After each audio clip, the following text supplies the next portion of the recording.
প্রিয় দর্শক, আসসালামু আলাইকুম। সবাইকে স্বাগত আমার আজকের এপিসোডে। আমি আজকে আপনাদেরকে দেশি আলু দিয়ে খুবই লোভনীয় এবং জিভে জল আনা একটা ভর্তা তৈরি করে দেখাবো। আপনারা চাইলে এভাবে তৈরি করতে পারেন। আশা করি রেসিপিটি আপনাদের সবার কাছে ভালো লাগবে।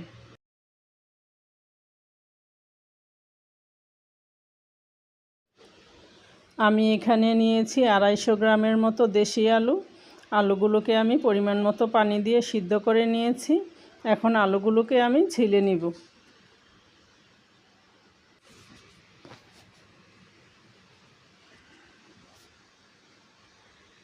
আলুগুলো আমার ছিলা হয়ে গিয়েছে। এখন আমি একটা প্যানে দিয়ে দিচ্ছি 1 টেবিল চামচের মতো সরিষার তেল।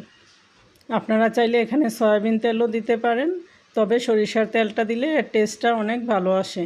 দিচ্ছি 3টা শুকনো মরিচ, দিচ্ছি 3টা কাঁচামরিচ, দিয়ে এগুলোকে আমি এখন নেড়েচেড়ে ভেজে নিব। মরিচগুলোকে আমি 2-3 মিনিট সময় নিয়ে নেড়েচেড়ে ভেজে নিয়েছি। এখন এগুলোকে আমি উঠিয়ে নিচ্ছি। এখন প্যানে যেই তেল আছে ওই তেলের মধ্যে আমি আলুগুলোকে দিয়ে নেড়েচেড়ে ভেজে নিব।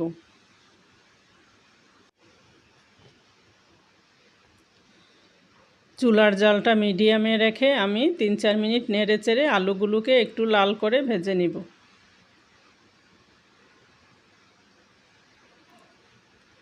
আলুগুলো আমার ভাজা হয়ে গিয়েছে। এখন এগুলোকে আমি উঠিয়ে নিচ্ছি।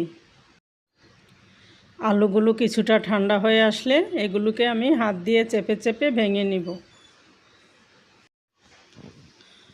আলুগুলোকে আমি একদম ম্যাশ করে ফেলবো না, কিছুটা দানা দানা থাকলে খেতে ভালো লাগবে।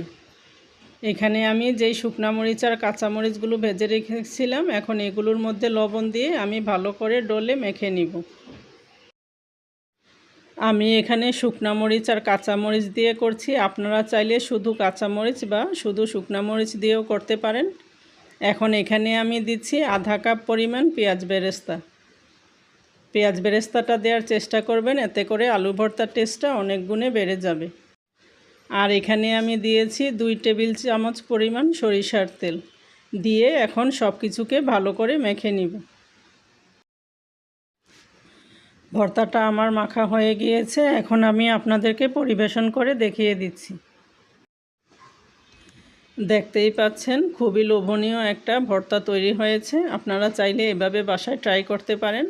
আশা করি রেসিপিটি আপনাদের সবার ভালো লেগেছে। সবাই ভালো থাকবেন। আল্লাহ হাফেজ।